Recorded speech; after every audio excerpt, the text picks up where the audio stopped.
So it's that time of year again. Many of you are probably sitting with one of these bad boys in your hand from Bass Pro Shops or some other tackle dealer, and you're thinking, what lures do I get with this gift card? So today what I want to talk about is how to go about buying lures to make sure you're actually getting lures that you're going to use. I'm going to break down the colors that you need to get, how simple you can make it, and some of the best lures to get that work all around for those of you guys that are new and really want to make sure you're getting good fishing lures with these gift cards. So stick around, you're not going to want to miss this video. So right away, if you go to Bass Pro Shops and you go to fishing, whether you go to, if you just click on fishing, you can see literally like 800 boxes pop up. And that literally takes you anywhere you want it to be. Fishing reels, fishing accessories, fishing lures, like it's ridiculous. Even if you click on hard baits right here, it's going to open up 800 lures. Like there's 495 results from that. And so every lure has all kinds of different colors. You go to Fish USA, and you're going to find the exact same things. You know, you go to baits and lures, and instantly you see there's hundreds of different options. And we can go to bass hard baits, and instantly, like, even if we just go to, like, look at this Shad Rap. Let's look at a Shad Rap real quick. How many different colors do they have on Shad Raps? There's 4, 8, 12... And like there's so many different colors that Shad Raps carry that you don't need all of these different colors. And so that's what I want to talk about today is what lures you're going to get the most bang for your buck and the colors that are going to make the most difference for you. So that way when you get lures, you're getting the most lures that you need while getting the right colors that you're going to use. All right, so the first thing that I was taught when it comes to buying lures, and I originally learned it from tying flies, was you always do it in threes. Because if you buy two, well, obviously, because if you buy one and you lose it, you're out. If you buy two and you lose one, then you have that pressure of you only have one left. So I always buy three because it gives you a little bit of a cushion, right? That's just a great rule of thumb. If you have a lure you like and you can buy a few of them, buy three.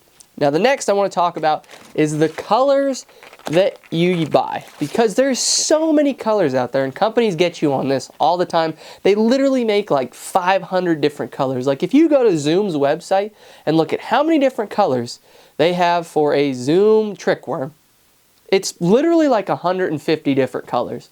Does all of that matter? Not even in the slightest. So if you're going for soft plastics, green pumpkin, black and blue. That will cover you pretty much every single situation ever, because somewhere on that lake, fish will eat green pumpkin or black and blue, promise you. Those are the only colors you need as far as that goes.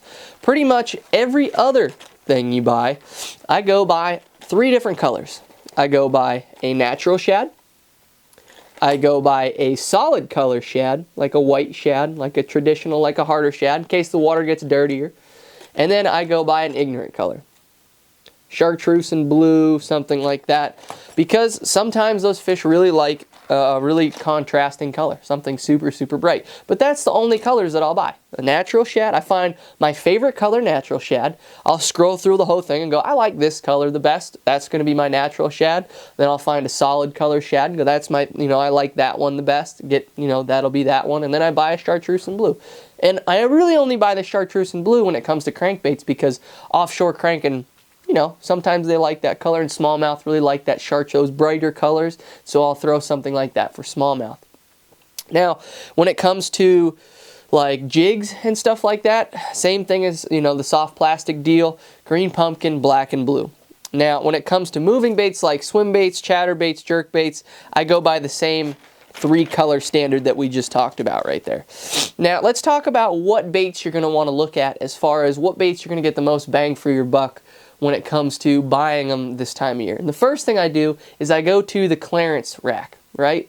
And whether I'm in the store or on the website, I always go to the clearance deal first, because I want to see what they have that's available at a discounted price, right? If you can get more for the amount of money you're spending, absolutely do that, because sometimes they have really great after holidays deals, and that's something that you can always go with. And so that's why I go there first and see if they have anything that piques my interest. And sometimes you might have to get off-brand baits or something like that, but sometimes it can work out good and in your favor. So that's one thing that I always do first. Now, the next thing is going to be, what kind of baits you're going to be using about where you're fishing. And so first things first, let's talk about some of the best moving baits that are out there, especially if you're a bank fishing guy or if you're out on a boat.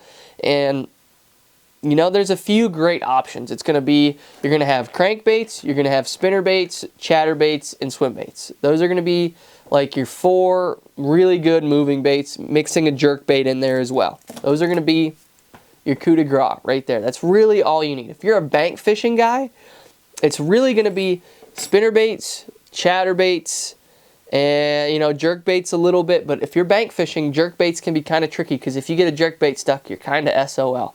Right? And so if you're throwing jerk baits, you just got to be careful where you're throwing them.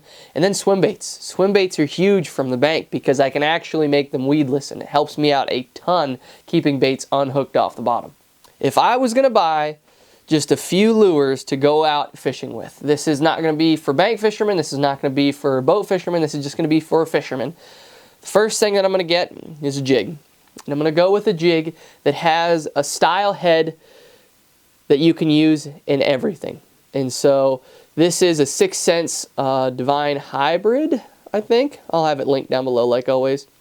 And what it's good for is everything. I can throw it in brush offshore, I can crawl it through rock, I can do a little bit of everything with it. I can flip with it and get away with it. It has a heavy enough hook for that. Does a great job for literally just about everything. And I'm going to get it in 2 colors. I'm going to get it in a green pumpkin, and then I'm going to get it in a black and blue. And I'm going to call that good. That's going to be my jig selection. And as far as getting jigs, I'm going to get 3 of them. You know, I'm going to get 3 green pumpkin, 3 black and blue, because I can do so much with it. I can swim it, cover water with it, I can crawl it on the bottom. And if you're bass fishing, they'll pretty much always eat a jig. If you're a smallmouth guy, I'm probably not going to go with this big of a jig. I would probably go with more of a finesse jig. So the next bait that I'm probably going to get is a jerk bait. Just because you can trigger a fish on a jerkbait pretty much more than any other bait, and it plays in more tournaments than not. And I'm going to do the same color selection with the 3 colors. I'm probably going to get just a few of each because I really don't lose a lot of jerkbaits. So I'll probably only get a couple of those because I can usually get those unstuck. But yeah, jerkbait's huge because you can just catch so many fish, and they catch a variety of fish. If you're a guy that's just going fishing, you can catch a ton of fish on a jerkbait. The next thing I'm going to get is going to be a dang Senko. I'm going to get a couple packs of Senkos because in recent months I have figured out just how versatile a Senko can be with Nico rigging it versus Wacky rigging it, clear water versus dirty water. Them suckers will eat a Senko in 40 feet of water, in 2 feet of water, in the wintertime, in the summertime. Doesn't matter. They'll eat it. And so I'm going to have a pack of those at least on the deck at all times anymore because it just flat out catches fish. Then you're going to need some hooks probably, so I'll get like a pack of hooks. And then I'm going to go with something that's more of a traditional moving style bait, whether it be if I'm in clearer water, I'm going to go with swim baits. If I'm in dirtier water, I'm going to go with chatter baits or spinner baits. I'm going to go with something along those lines.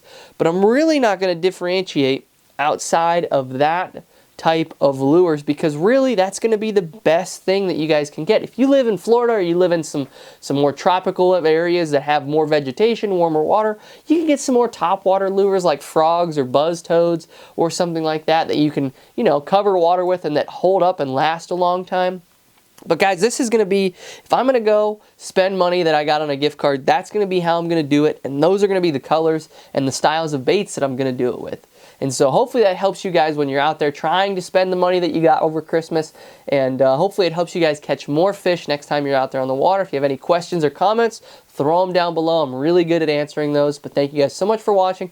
God bless, and I hope to see you guys in the next video.